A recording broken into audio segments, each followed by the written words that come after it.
అందరికీ నమస్కారాలు. వాళ్ళందరూ ఏమో పాట కచేరీ అంటున్నారు, మన వాళ్ళేమో మాట కచేరీ అంటున్నారు. పాట తప్పనిసరిగా ఉంటుంది, అన్ని పాటలు ఉంటాయని కూడా ఇప్పుడు చెప్పారు. తర్వాత నాది ఒక చిన్న కోరిక, ఈ తెలంగాణ రాష్ట్రాన్ని టీజీ అని, ఆంధ్ర రాష్ట్రాన్ని ఏపీ అని, ఆ తర్వాత బాలు గారిని ఎస్పీబీ అని ఇలా పిలవకూడదు. పూర్తి పేరుతో పిలవాలా, లేకపోతే కనీసం ఎస్పీ బాలసుబ్రహ్మణ్యం గారిని పిలవాలి. అప్పుడే మనం వారికి నిజమైన గౌరవం అవుతుంది. ఎందుకంటే ఈ మధ్యకాలంలో నేను వెళ్ళిన దగ్గరంతా చూస్తున్నాను, పేర్లన్నీ మార్చి పొట్టి పొట్టి మాటలు.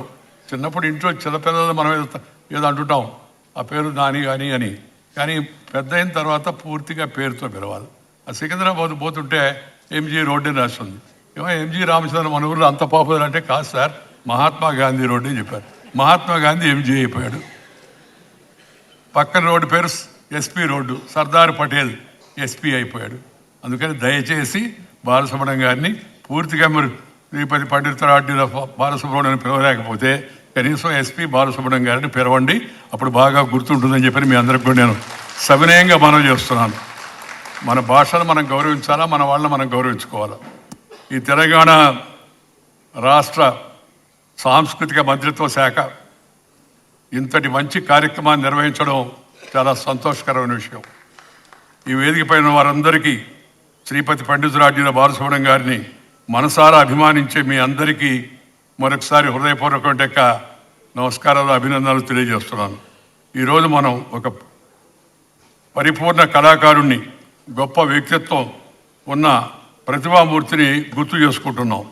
సంస్కారవంతుడు, స్నేహశీలి, మృదు స్వభావి, నిత్య కృషీవరుడు అయిన శ్రీ బాలసుబ్రహ్మణ్యం గారిని గాయకుడిగా, గాత్రదాన కళాకారుడిగా, నటుడిగా, సంగీత దర్శకుడిగా, వ్యాఖ్యాతగా, మరి తనలో ఉన్న బహుముఖ ప్రజ్ఞతో ప్రేక్షకులకు ఆయన ఆనందాన్ని పంచారు. అలాంటి మహనీయుడి యొక్క విగ్రహాన్ని మనం ఈ కళాకేంద్రమైన రవీంద్ర భారతి ప్రాంగణంలో ఇవాళ ఆవిష్కరించుకోవడం, ఆవిష్కరణలో కూడా పక్కన ఆయనకన్నా ముందు దివికేగినటి యొక్క శ్రీ ఘంటసాల వెంకటేశ్వరరావు గారి విగ్రహం పక్కన పెట్టడం చాలా సముచితం అని చెప్పని, వారి కోరిక కూడా అదే అని చెప్పని నేను సందర్భంగా మనవి చేస్తున్నాను. శ్రీ బాలసుబ్రహ్మణ్యం గారి జీవితం సినీ సంగీత చరిత్రలో ఒక మైలురాయి. తెలుగు సినిమా సంగీతానికి ఘంటసాల, బాలు వీరిద్దరు ద్వయం. స్వర్ణయుగం కూడా తీసుకొచ్చారని చెప్పొచ్చు. వీళ్ళిద్దరూ కలిసి తెలుగు సంగీత ప్రపంచానికి స్వర్ణయుగం తీసుకొచ్చారని చెప్పని చెప్పవచ్చని మీ అందరికీ కూడా మనవి చేస్తున్నాను.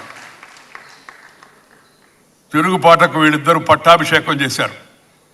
ప్రేక్షకుల హృదయ సింహాసనంపై ఆ తెలుగు పాటను కూర్చోబెట్టారు.